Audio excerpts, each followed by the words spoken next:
adik-adik.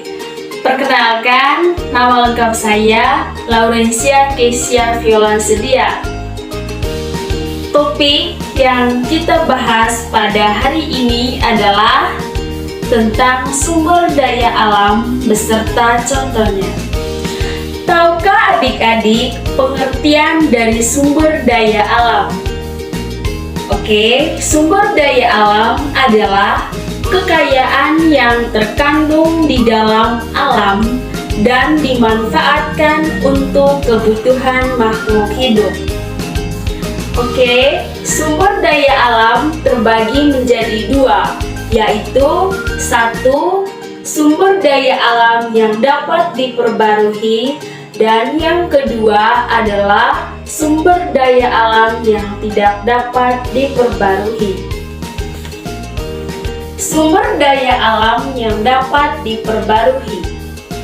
Sumber daya alam ini dapat dibudidaya atau dikembangbiakan, sehingga sumber daya alam bersifat lestari atau tidak ada habisnya.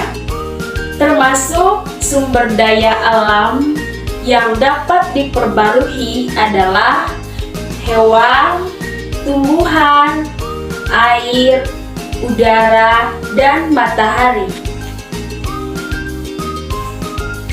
Sumber daya alam hewan. Hewan dapat dikembangbiakan dengan beranak dan bertelur. Sumber daya alam hewan meliputi hewan ternak, ikan, unggas, dan budidaya perikanan. Sumber daya alam tumbuhan adalah tanaman pangan, tanaman industri, dan hutan tumbuhan. Dikembangbiakan dengan biji, tunas, spora, cangkok, stek, okulasi, dan mengeten. Yang termasuk sumber daya alam tumbuhan tadi tanaman pangan, tanaman industri, dan hutan. Sumber daya alam air merupakan sumber daya alam yang lestari meskipun dipergunakan terus-menerus. Air tidak akan habis.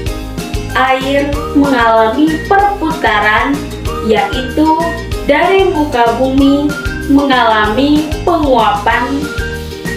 Uap air naik menjadi awan dan berubah menjadi hujan.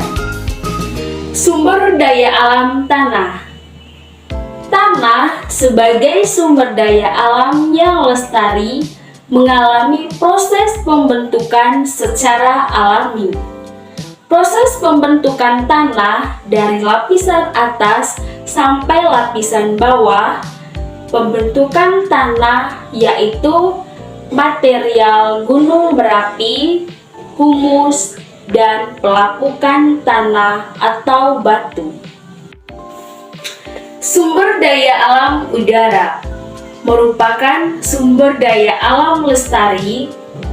Udara mengandung berbagai macam jenis zat dan gas yang dibutuhkan oleh manusia, hewan, dan tumbuhan. F. Sumber daya alam matahari. Matahari menjadi sumber tenaga bagi makhluk hidup di muka bumi. Yang kedua, sumber daya alam yang tidak dapat diperbarui. Sumber daya alam yang tidak dapat diperbarui, sumber daya alam yang jika dipakai secara terus-menerus, lama-lama akan habis. Contohnya adalah barang-barang tambang terdiri atas barang tambang energi, barang tambang logam, dan barang tambang industri. A. Barang tambang sumber energi. Barang tambang sumber energi meliputi minyak bumi, gas alam, dan batu bara. Minyak bumi ditambang dari endapan minyak yang berupa lumpur atau minyak mentah. Endapan itu berasal dari jasad renik dan hewan yang telah mati jutaan tahun yang lalu, tertimbun lumpur dan terkubur di bawah tanah atau di dasar laut. Sedangkan minyak mentah diolah menjadi produk bahan bakar, misalnya bensin, minyak tanah, dan solar. Selain produk bahan bakar, minyak mentah diolah menjadi minyak pelumas. Gas alam penambangannya pada umumnya satu lokasi dengan penambangan minyak bumi. Gas alam diolah menjadi gas LPG. Batu bara merupakan bentukan dari tumbuhan yang telah mati dan tertimbun tanah dalam waktu jutaan tahun. B. Barang tambang logam. Barang tambang logam antara lain tembaga, besi, emas, nikel, timah, perak, mangan, dan bauksit. C. Barang tambang industri. 1. Kapur merupakan barang tambang yang terjadi dari pelapukan binatang kerang. Yang kedua, asbes merupakan barang tambang yang berbentuk serat dan tahan panas. Oke adik-adik, sebelum mengakhiri pembelajaran kita pada hari ini, kakak akan memberikan salah satu pertanyaan yang sudah kakak jelaskan dari tadi ya.